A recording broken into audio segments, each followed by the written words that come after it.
కార్తీక పురాణం 29వ అధ్యాయం 19-11-2025 బుధవారం. స్కాంద పురాణ అంతర్గత వశిష్ఠ ప్రోక్త కార్తీక మహత్యం 29వ అధ్యాయం.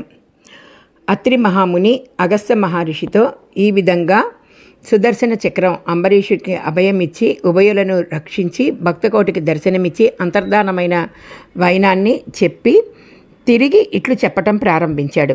ఆ తర్వాత అంబరీషుడు దుర్వాసుని పాదములపై పడి దండ ప్రణామములను ఆచరించి పాదములను కడిగి ఆ కడిగిన నీళ్లను తన శిరస్సుపై చల్లుకుని, ఓ మునిశ్రేష్ఠ, నేను సంసార మార్గం నందున్న ఒక సామాన్య గృహస్థుడను. నా శక్తి కొలది నేను శ్రీమన్నారాయణుని సేవింతును.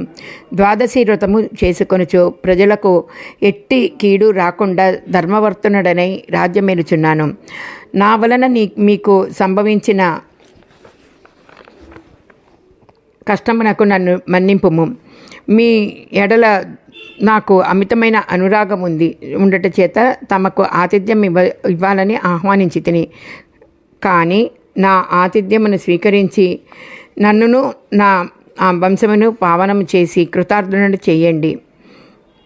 మీరు దయార్ద్ర హృదయులు.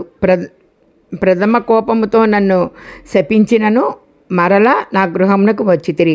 నేను ధన్యుడనైతిని. మీ రాక వలన శ్రీ మహావిష్ణువు యొక్క సుదర్శనమును చూచి భాగ్యము నాకు కలిగింది. అందులకు నేను మీ ఉపకారమును మరువలేకున్నాను. మహానుభావ, నా మనసులో ముందే మిమ్మల్ని ఎట్లు స్తుతించినానో నా నోట పలుకులు రాకుండా, అసలు ఎలా మిమ్మల్ని స్తుతించాలో నాకు తెలియకుండా ఉంది. నా కళ్ళ వెంట నుంచి ఆనంద బాష్పాలు రాలి తమ పాదములు కడుగుతున్నాను. తమకు ఎంత సేవ చేసినను ఇంకనూ రుణపడి ఉన్నాను. కాన ఓ పుణ్యపురుష, నాకు మరలా నరజన్మ రాకుండా ఉండేటట్టు సదా మీబోటి మునిశ్రేష్ఠులు ఎందుండి ఆ శ్రీమన్నారాయణి ఎందున మనసు కలవాడినై ఉండునట్లు నన్ను ఆశీర్వదించండి అని ప్రార్థించి సహభంక్తి భోజనానికి దయచేయండి అని ఆహ్వానించాడు. ఈ విధంగా తన పాదములపై పడి ప్రార్థించుతున్న అంబరీషుని ఆశీర్వదించి, రాజా, ఎవరు ఎదటివారి బాధను నివారణ గురించి కావించి ప్రాణాలు కాపాడుదురో వారికి శత్రువులకైనను శక్తి కొద్దీ ఉపకారము చేయుదురో అట్టివారు తండ్రితో సమానమని ధర్మశాస్త్రములు తెలియచేస్తున్నవి. నీవు నాకు ఇష్టుడవు, తండ్రితో సమానుడవైనావు. నేను నీకు నమస్కరించినచో నాకంది చిన్నవాడగుట్ట బలాన నాకన్నా చిన్నవాడగుట్ట బలాన నీకు ఆయుక్షణం కలుగుతుంది. అందుచేత నేను నీకు నమస్కరించలేను. నీవు కోరిన ఈ స్వల్ప కోరికను తప్పక నెరవేర్చెదను. పవిత్ర ఏకాదశి వ్రతనిష్ఠుడైన నీకు మనస్తాపం కలగచేసి నందులకు వెంటనే నేను తగిన ప్రాయశ్చిత్తాన్ని అనుభవించి తిని, నాకు సంభవించిన విపత్తును తొలగించుటకు నువ్వే దిక్కైనవు.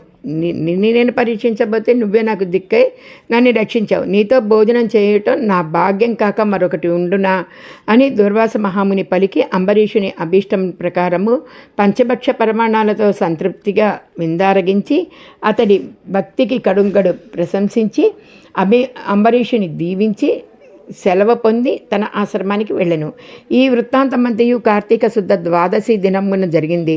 కాన ఓ అగస్త్య మహాముని, ద్వాదశి వ్రత ప్రభావం ఎంతటి మహత్యం కలదో గ్రహించితివి కదా. ఆ దినము విష్ణుమూర్తి క్షీరసాగరమునందుండి శేషశయ్యపై నుండి లేచి ప్రసన్న మనస్కుడై ఉండును. కనుకనే ఆ రోజుకంతటి శ్రేష్టత్వము మహిమయు కలది. ఆ దినము చేసిన పుణ్యము ఇతర దినాలలో పంచదానములు చేసినను ఫలం పొందిన వాళ్ళు అవుతారు. ఏ మనుజుడు కార్తీక శుద్ధ ఏకాదశి రోజున శుష్కోపవాసం ఉండి పగలెల్లా హరినామ సంకీర్తన చే గడిపి ఆ రాత్రి అంతయు పురాణము చదువుతూ లేక వింటూ జాగరణ చేసి ఆ మరునాడు అనగా ద్వాదశి నాడు తన శక్తి కొలది శ్రీమన్నారాయణి ప్రీతి కొరకు దానములిచ్చి బ్రాహ్మణులతో కూడి భోజనము చేయునో అట్టివాని సర్వపాపములు ఈ వ్రత ప్రభావము వలన పటాపంచలైపోవును. ద్వాదశి దినము శ్రీమన్నారాయణుడికి అత్యంత ప్రీతికరమైన దినము కనుక ఆనాడు ద్వాదశి గడియలు తక్కువగా ఉన్నను ఆ గడియలను దాటకుండానే భుజించవలెను.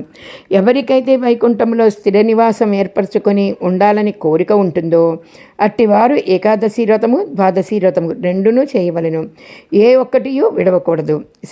శ్రీహరికి ప్రీతికరమగు కార్తీక శుద్ధ ద్వాదశి అన్ని విధములా శ్రేయస్కరమైనది. కఠినమైనది. దాని ఫలితం గురించి ఎంత మాత్రము సంశయింపకూడదు.